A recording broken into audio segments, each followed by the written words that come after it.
He's staring at our Aberdeen heart, London eyes, Glasgow bones. She's whistling the cat.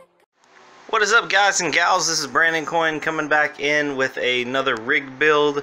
This is going to be your budget build, entry-level gamer setup. Just to start things off with the motherboard, this is the A320S2H from Gigabyte.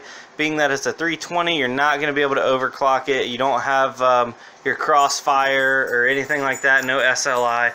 But you don't need it, especially if you're going to be a budget gamer. It's got a full 16-time slot, so you will be able to actually throw a big healthy graphics card in there. To feed that motherboard is going to be this 500-watt Thermaltake Smart Series power supply. These are on sale on Amazon for like 30 bucks all the time. These motherboards are on sale on Amazon like $49.99, I think it was. The CPU that's going to be feeding it is the Ryzen 5, and it is the 1600. So what that means is it's a 6-core, 12-thread, got plenty of horsepower for any of the modern gaming stuff, and also could do some multitasking. 16 gigabytes DDR4 is almost necessary to play modern AAA titles, and that's pretty much going to round out everything. Of course, we're going to be putting everything on an SSD. We have a 240 gigabyte SSD to get us started, but he can always expand that to a larger setup for sure. The graphics card that we are going to be using, actually it's not down here. He's going to be using one of my old graphics cards that was from a mining setup. We're going to try it out on an RX 470, see how that does, and then step him up if it doesn't give him the performance that he wants. Later on, he wanted to start out with a good base, because later on he wanted to upgrade to not only more RAM, that's why it's got a single stick, so he could add another one, because this motherboard only has 2 slots, but and he's going to start out with a small graphics card, and I'm just going to let him borrow it for free, and then he's going to step up to something bigger, you know, 1080 if he can find one, or a 1070 off of eBay. So yeah, let me go grab the graphics card and we can start this build, and I'll show you the case here in a second. Alright, so the tower that he wanted to go with was, he wanted a micro ATX, not one of this huge one. Here's a mid ATX, for example. This is a micro ATX tower because we're using a micro ATX board. He kind of wanted a small form factor, not be too big or too flashy. And this is the Rosewell Ranger M. So on Amazon, this is a $19.99 power supply, very cheap. I'm surprised it even comes with a fan at all, but it comes with not only 1 but 2 fans, and this one lights up. It's RGB. No way. So you get 2 fans, case. It's got all the like power buttons, USB, the front header stuff. For $20. Really hard to beat for the money. You can even put some drive bays in it.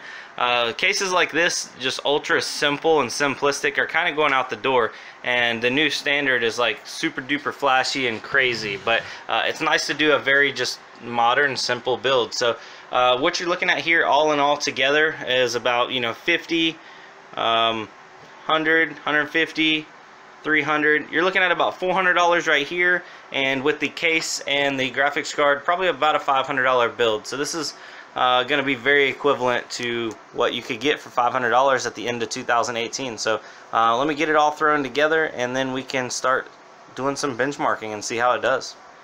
A slight break just to show off the kitty. Of course, anytime I get a new box, it's just like a playground. How you doing down there? How's the box doing? Is it good? This is the one that the case had come in. Yeah. Well, have a good time. Alright guys, so we have the system up and running. We have a RX 470 4 gig in there. The Ryzen 5 up there running, 16 gigs of RAM. Windows is installed, Windows 10 64-bit, and I'm going to go ahead and load up some benchmarking utilities and also see what kind of mining performance we can get while we're at it. But yeah, everything seems to be going smoothly. Alright guys, so I just ran Cinebench R15. It scored an 1123, and this is the Ryzen 5 6-core 12 threads, so that does make a huge difference having all those threads. Now I'm going to open up some WinMiner and see what we can do, and I will enable the RX 470 into compute mode. Alright guys, so this is the settings that he plays at, so I figured I'd go ahead and just keep it like that, and I just let him play for a little bit because I'm not a big Fortnite guy, but that seems to be the, you know, the popular thing right now. well, it's been popular for a while, so it's running pretty smoothly. He's happy with it. He's planning on upgrading later with some other games he's going to play in the future, but for now, this is absolutely going to hold him over. But yeah, I'll leave this play for a second, and then we'll see what it's going to make doing a little bit of mining.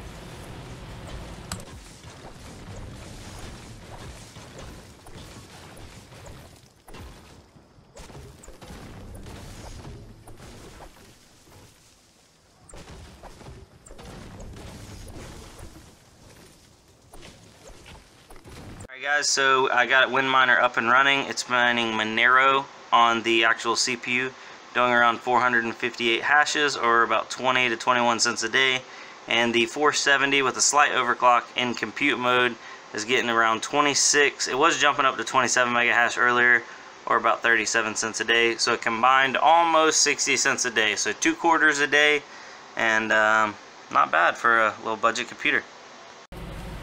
Alright guys, so wrapping this video up, thank you guys for watching. I apologize about the sound quality. I was trying to use my phone, and it just did not turn out the way I wanted it to. When I was listening it play back on my phone, it sounded great, but then when I brought it over to the computer, the sound quality heavily deteriorated. So as usual, gonna be tinny and sound horrible, but I'm glad you guys were watching, and yeah, comment down below, and I'll see you on the next one. So, adios.